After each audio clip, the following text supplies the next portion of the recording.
এই যে বট গাছটি দেখছেন, বট গাছটি প্রায় 100 বছরের পুরনো বট গাছ। দেখেন বট গাছটি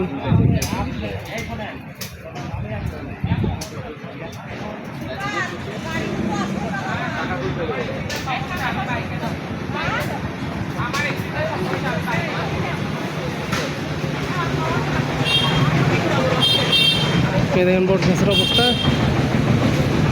ঐতিহাসিক বট গাছ একদম নদীর পাড়ে অবস্থিত। হ্যাঁ, বটতলা এই বটতলা এই বটতলা শুনতাম নদীতে গেলে পুরো চা বানায় না, ও করে নেব সেই চলবো। এখানে জি এদের টার্জন খেলা যাবে আশা করি। একদম নদীর পাড়ে বট গাছ, যে অনেক মানুষ এখানে ঘুরতে আসে, স্থানীয় লোকজনও আসে।